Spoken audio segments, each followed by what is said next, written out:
I love to ask people sort of like, what was the thing you were stressing about in 2021 and 2022? I mean, 2020 we know because it was the COVID, right? But like go back to 19, 18, 17, like you're not that far removed and people can't even remember what the headlines were. And in the moment, it's the biggest deal. You get a year or two removed and people are like, I don't remember. Something else has replaced it is the Something biggest else, deal. there's always something to stress about, right? Welcome to The Informed Investor, where we break down the latest financial headlines, bringing in research and insights to help you separate the news from the noise. The Iran war and the price of crude over $100 a barrel. What do we do about that as an investor? I'm Mark Ochner, and welcome to The Informed Investor. Today I'm joined by Jake DeKinder and Wes Creel. Guys, a lot going on in the world. Always is. I was talking to my wife, Betsy. You're worried about this stuff going on around the war, and let's be it is a serious topic. It's a concerning topic. I was asking her about how she thinks about it in terms of the investment. And she goes, here's what I'm worried about. I keep reading and hearing about oil prices going up so much that leads to inflation. Inflation leads to recession. That means really bad things when it comes to our investments. Putting all the other stuff to the side here. It's logical. I mean, I think Betsy has a very solid argument in terms of you would sort of say, this is going to happen. It's going to have an impact on this. Here's how it's going to flow through into inflation. Here's how it's going to flow through into prices. So I think it's very logical. I think the challenge that you have is that, and we said this a million times, it's just not that clean cut, right? And so I think the narrative's good. The logic is relatively sound, but there's always a lot of factors that kind of play into that. Yeah, I mean, it's a somber subject for sure. You know, we do a lot of these where we're talking about whatever the topical news of the day is, and certainly this is not one that's super fun to talk about. But, to your point, I mean, you can make some predictions about what's going to happen with various economic indicators, but as we've talked about time and time again on this show, it's not as simple when it comes to trying to predict how it's going to impact markets and what returns are going to be like in the future. All right, Betsy mentioned things she's reading and hearing about. Let me, of course, go back to some headlines here and that have come out recently, some of the more concerning ones. The oil market mess is much worse than you think. And then on the other side of that, it's inexplicable that oil prices aren't higher. Here's why markets are so resilient. So two very contrasting views there on what to do here as an investor. And I think sometimes it's really helpful to go back in time a little bit and think about what have we seen historically and what lessons can we learn from history that we can bring into decisions that we have going forward. So how do you guys think about that in terms of some of the lessons learned? Well, one, in that headline, markets are resilient. Yeah, I would agree with that 100%. I think, more often than not, I mean, we know information gets incorporated into market prices. Volatility may increase, and that's because of new news events. It's changing risk preferences. It's all of those things. But what we have seen over time is that markets, they are resilient, and they reward those investors that can benefit from that. And we can get into all of these data on when we've seen sort of past downturns. But again, it's that classic one of, you try to figure when to get out of the market or get into the market with the events that are going on, and more often than not, you're going to burn yourself. Yeah, as you start to unpack each one of these individually, you can start with the oil prices themselves. And so when we've looked at correlation between stock market returns and either oil price levels or changes in oil prices, we really just don't see a strong relation. Even with energy stocks, it was a little bit surprising. Yes, there is a positive correlation between oil price changes and energy stock returns, but it explains so little of the variation in those returns. It is not something you can say, okay, if I think oil is going up in price, I can't definitively say energy stocks are going to do that at the same time. And so I think that's a lesson for investors to always keep in mind, is just because you do have an expectation of any one of these things potentially at risk with the war, might not help you with your portfolio. Let's also remember that we've seen high oil prices before, and people tend to have very short-term memories on these. And I think we'll get to some of the data on what we've seen historically with oil prices, but people forget about that. We're out at these conferences all the time, and I think you said this, a week or two ago when we were in D.C. when someone was talking about mortgage rates, and they're like, "We've never seen mortgage rates this high." And you're like, right. "Really? Did you not have one That's back in the somebody who's only early?" been in the business for a couple of years. I mean, so it's just like oh my gosh, it's so different. We've never experienced this. How are we going to adapt to it? How are we going to deal with it? It's like, yeah, we've dealt with high oil before. Yeah. Well, maybe we dive into some of that data around oil prices, and then we can use that to set up going back in time a little bit here. So I do have some data on oil prices, and with where we are today, we're in early April, and oil is bouncing around about $100 a barrel, maybe 100 to 110, depending on the day and new information that's being released. But let me just highlight a couple periods that you were mentioning there, Jake. So let's go back. A couple I want to highlight, and this doesn't go all the way back, but fairly recently here in this century. Go back to June of 2008. The price of oil per barrel at that time was $140. per barrel. If you look at it in May of 2022, it was about $114 per barrel. But it's interesting, too, to look at it on an inflation-adjusted level. So let's look at it that way. If you go back to June of 2008, inflation-adjusted, it was $212 per barrel.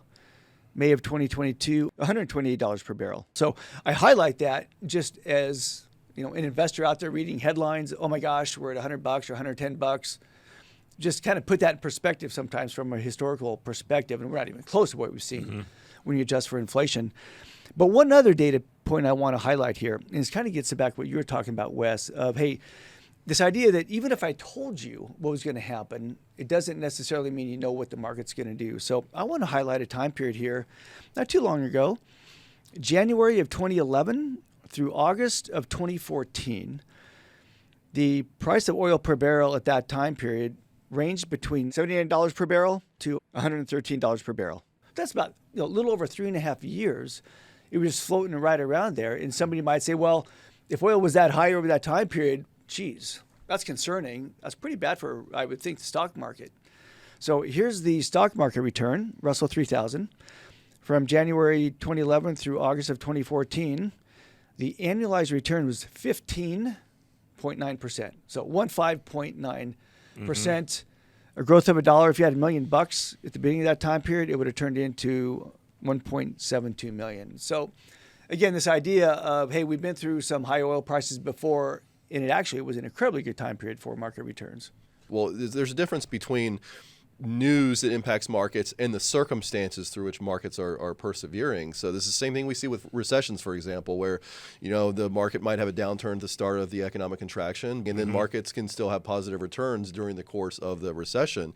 And it's not because the economic contraction ended or the economy got better all of a sudden. It's because markets adjusted to whatever that information was, a change in the opportunity set, and set prices such that expected returns were positive. This is always an important thing to keep in mind anytime you're thinking about a market's response to changes in information, is that they're always going to reset prices so you have a positive expected return. Well, 2 points I want to get in there. You're talking about a pretty long period there of higher oil prices. I don't have the numbers in front of me, but I don't remember 11 to 14 people talking much about inflation during that period, right? The other point that I want to make is it's not so much about the level where it settles as a time period. To me, it's the rapid change of prices or rapid change of events that kind of get people. If oil goes to 110, wherever we're trading right now, right around there, and it stays there for the next 3 years, I think to Wes's point, companies are going to adapt, people are going to adapt. That's what we do. We do that as human beings, right? Companies will figure out how to make money. The economy will go on. And if they don't, that's fine. The companies go out of business. So it's not necessarily the level you're at. It's when you go from A to B in a short period of time that people sort of oh my gosh, what's going on? But human beings are crazy adaptable. We've always been crazy adaptable. And so whether it's trading at $50 or $100 or $150, at some point it'll settle in, prices will adjust, the economy will move forward. Companies adapt, citizens adapt, Yeah. consumers adapt to that as well. It's a great point there about resiliency. Going back to the comment you made about when we were in D.C. and somebody saying, I've never seen interest rates this high. Yeah. In their life, they haven't. When they started paying attention, they're about their mid-30s. I think my first mortgage was 8-9%. I know there's probably some listeners out there who said they probably have a 12 or 13% mortgage back in the 70s. But let's use that to go back in time, because there's probably quite a few of our listeners here that maybe didn't live through some of these different time periods in the market when it was pretty challenging. I mean, if you go back to 2008, 2009, what is that, 17, 18 years ago, even for a 50-year-old investor out there that would have been in their early 30s, they may not have been paying attention to markets like they would be today. So which one of you wants to start walking us through some of the time periods we've lived through historically in terms of what we went through, again, as citizens, as consumers, and investors? Yeah, I mean, when I think about times I've lived through, probably the closest thing to this since I've been sort of aware of financial markets was that COVID period. And it was, again, it was a very somber period. You had the loss of life that was incredibly devastating, an incredible amount of uncertainty. We just didn't know when or even if this was going to be resolved. I mean, it was like all manner of things were on the table. And, for an investment period, I mean, that was a good example of how the market, it's not that it moved on necessarily. That sounds like very cold to say, but they priced in whatever the expectations were for the world at that time. And then absent even more disappointing news, markets could move up, and they did starting in April of 2020 through the end of the year. It was very strong equity market returns. And so that's, not saying that's exactly what's going to play out. We don't know that, but that's always in the back of my mind that I don't want to exacerbate what I'm upset about personally with deterioration of my financial assets, if that makes sense. Plus, the quick turn can happen. I mean, 2020 is a great example. Shoot, let's go back to last year, right? Thing turns on a dime within a week. You get a pop of 10% in one day when you get a tariff announcement. So just no matter what's going on out there, new news can hit the market, and that stuff can turn on a dime. Tariffs is a great example. So, we knew what kind of countries were going to be hit especially hard with a new tariff policy, and people probably had their expectations for how that was going to impact the economies of those countries. And yet you look at the three hardest hit countries, Canada, Mexico, China, they all had better returns than the United States in 2025. So again, you can have sort of concerns around the direction of things from an economic standpoint, not the same thing as what's going to happen to the stock market. And remember, why do we get a return? We bear uncertainty in some form. And that you always have to keep in mind. When geopolitical events are high, when we get information about wars, when we get information about COVID, right? The investors that stick that out bear the uncertainty. That's why you get paid. Yeah, it's like, the stat we always use since 1979, you got 47 years here. The Russell 3000 has had at least a 10% drawdown or worse in 26 of those 47. Of course, in 18 of those ended up being positive for the year. But you think about what that downturn of 10% means. It doesn't mean the expected returns were negative in that year. Very unlikely. It means that investors were greeted with news that they didn't like, that was unexpected. And so this is something you're going to have to deal with. And to Jake's point, I mean, this is part of getting the equity premium, is you don't get that if you don't bear the risks associated with equities. And Jake, I was just thinking, you're talking about your list there and kind of that 73, 74 time period, which we often hear now with oil prices being high, like the oil embargo. And just imagine that for a moment, where we are here today. Just at that time period, people were in line waiting for gas, 3-4 hours. You want to wait 6 hours to fill your car up and maybe not fill it up? Like, we ain't there. They were scheduling, I think it was based on your license plate, which days you fill up your tank. Yeah. You had inflation at 13%. Like, there was a lot of stuff going on. They should have bought electric cars. Darn. Anyway, so that gets into some of those lessons learned, I think, over that time period. Here's my quiz for you guys, because what we're talking about there, especially with that list you're going through, Jake, was I'll call them periods of shock, like really big moments in the market. But there's other time periods, well, I won't call it shock time periods. I'll just call them sort of kind of normal, concerning time periods. So let me give you a quiz here. Let's go back to, Jake, you love this topic. I'll see if you remember the date here. When was the U.S. debt first downgraded? August of 2011. 2011. Do you remember what the return was that year in the market? Return for the year was basically August and September. I believe you had a drop. Came back in October. I think we were positive for the year. Yep, it was right at positive 1%. Okay. Okay, here's another year, 2018. We ended the year down 5%. So minus 5% return in 2018. Wes, do you remember what caused that? Is that the yield curve inversion year? I think I remember being tariffs. I think like it was the tariffs. fourth quarter It was Q4, of 2018. I think. Yeah. All right. Jake, I'll put you on the spot here. 2022, down 19%. What was going on in 2022? 2022, I think, was a lot around rates in general. We had a rising rate environment because it wasn't just stocks that got hit. You got hit on bonds as well in 2022. I think Ukraine was invaded that year as well. So my point there of highlighting some of that is there are still going to be years that are challenging in the market, not just huge shocks, but a lot of times we can't remember exactly what it was that drove that. You get 2 years later, I don't remember sometimes what the market did 2 years ago.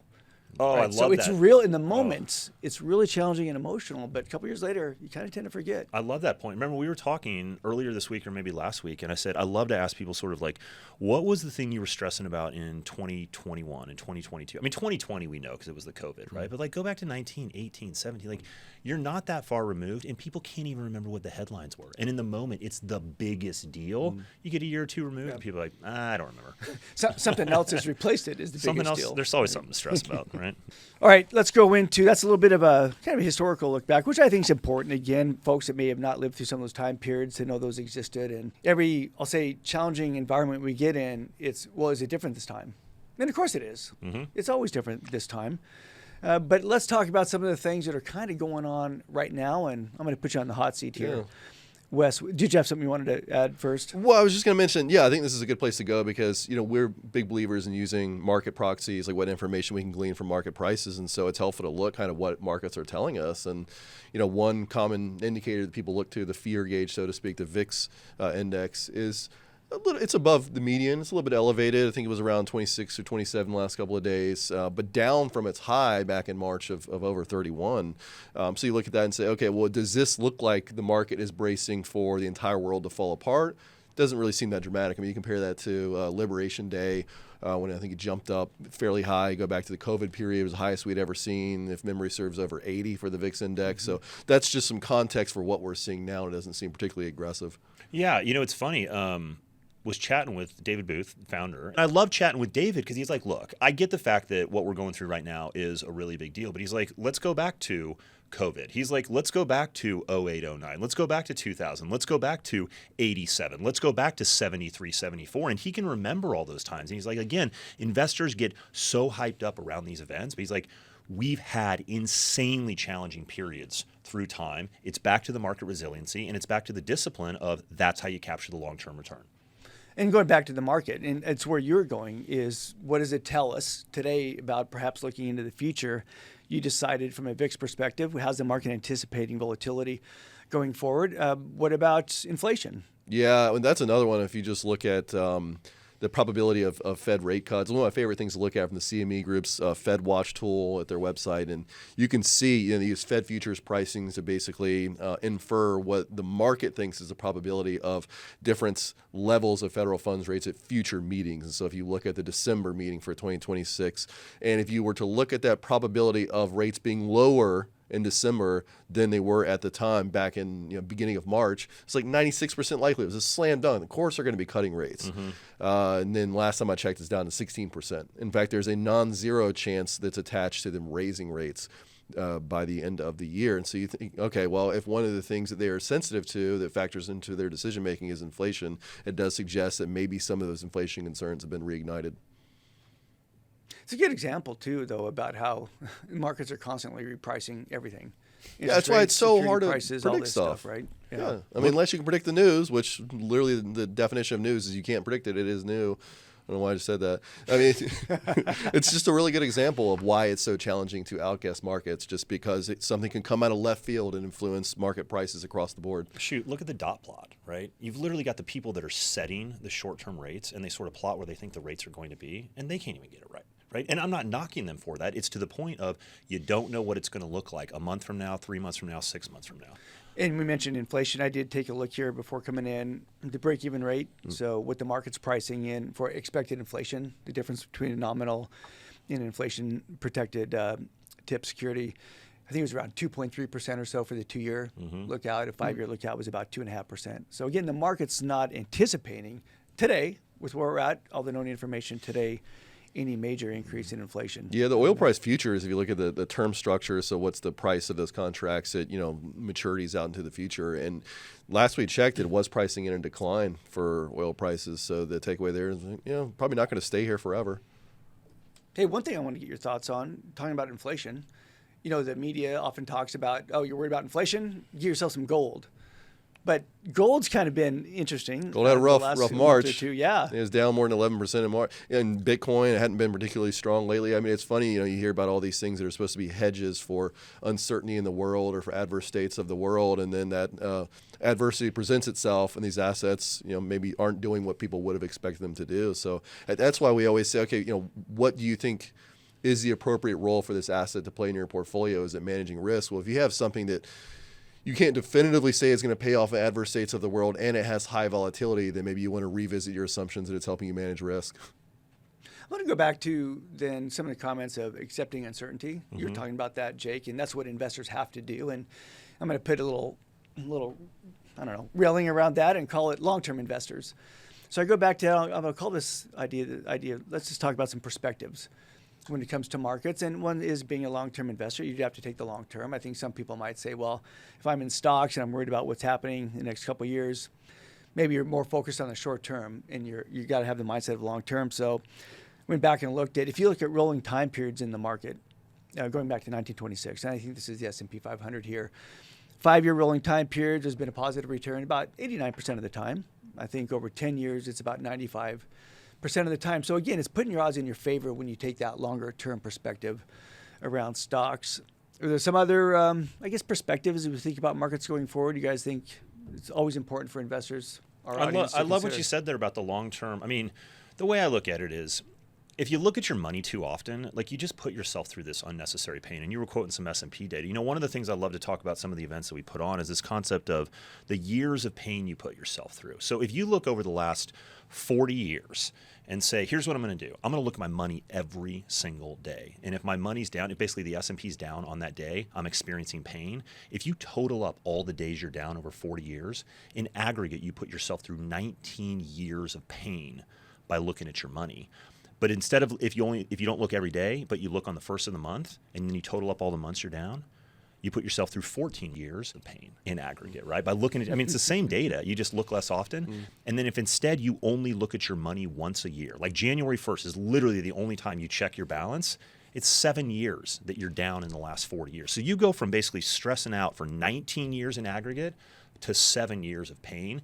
And that's what we're talking about, of taking the long-term perspective. You can look at the news. You can be informed. You can know what's going on in Iran and all of the places that we're talking about and all of the concern.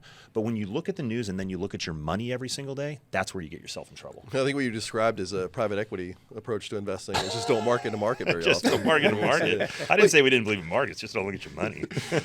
You make a good point about just the difference in terms of horizons. So if I'm thinking as a long-term investor and if I can look less often, I can spare myself some pain. But some investors have, by definition, short-term goals, or they're just more risk-averse than the average investor. And this is where your asset allocation makes a difference. We've been talking about stock markets and how they behave over various time horizons, but there's a reason why fixed income exists. That's what it's about. Get the right asset allocation. And if you hit periods where it gets a little choppy and you get concerned and you don't like your mix of stocks and bonds, roll the advisor, come in, think about really your long-term risk preferences and what you can tolerate. I'm going to go back to your years of pain comment, which is, as an investor, as a citizen, you want to stay informed. Oh, yeah. Right? Read the news, stay up to speed on what's going on around the world. I think that's always really important. And then turn it off.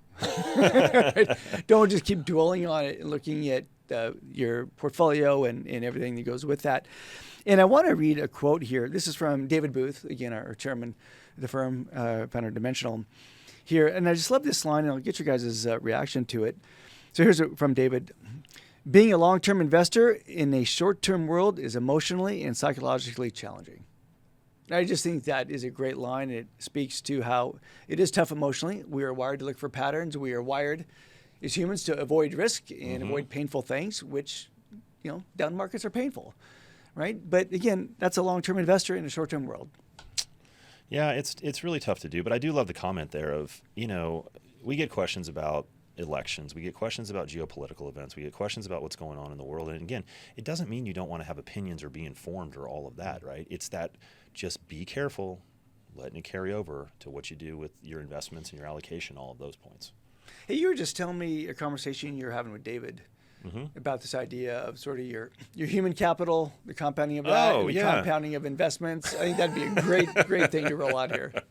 Okay, so here's the way I think about it is that, you work hard at your job. You have your human capital, right? And you're sort of generating this wealth over time by working hard, by paying attention actually every single day to your job, to the decisions, and focusing on when there's bad things, and you got to address that, right? But you almost have this, I'll call it a parallel job, which is sort of your investments that are creating wealth for you over time. And in this one over here, you want to work your butt off, right? This is where you want to spend all your time. On this one over here, you literally want to be the worst employee ever. You want to be so lazy, not pay attention to it, not make decisions over here. And if you do those things, focus on your human capital every day and literally pay zero attention over here to your investment capital, you can really generate wealth over time. And I'm sort of downplaying the financial planning and all aspects of that, but I think it's a good way of have these two things that create wealth for you over time, really focus on one and don't pay much attention to the other one. Your effort and your energy should be directed at stuff you can control. Yeah. You can't control financial markets. You can control, to a certain extent, how good you are at your job, certainly how hard you work at your job, and so that's where your effort should be directed. That's right. Well, I love that. Work hard on your job, but don't do anything with your investments. And that's hard work too. And that's hard to do. Nothing is hard work. Doing nothing with your investments can be hard work. Oh, and don't worry, we're working very hard for you. That's actually a great thing. Find an investment philosophy, find an asset manager, find a financial professional that actually is working for you. But what you need to do there is probably very little. Yep. Yeah. And markets are working hard for you. Yeah. That's and what markets markets do. for And that's you. what I think is the beauty of markets. Everything we're worried about here today, everything we're optimistic about, it's in the price today, and that price will change based on future news that we don't know today. Right? Maybe good news goes up, maybe challenging news, prices go down. All right. Well, listen, great conversations there, great points. Any last things you guys want to add here? I like the way that you kick off. I mean, look, on all of this stuff, like, you care about the world, you're a citizen of the country, you're a citizen of the world. It really is important stuff. So again, we're not downplaying that. It's just, we've seen this through time, and when it comes to your investment capital, it's that long-term approach you hit on, Mark. Yep, great summary. And listen, everybody, thank you for joining the Informed Investor here today. Hopefully, some of those comments were helpful for you to stay on track as a long-term investor. And the last thing I want to highlight here, we mentioned David Booth. He is coming out with a newsletter called Stay Calm Investing. Please check out the show notes, and you can see where to access that newsletter. Thanks again for joining us today. Have an awesome rest of the day.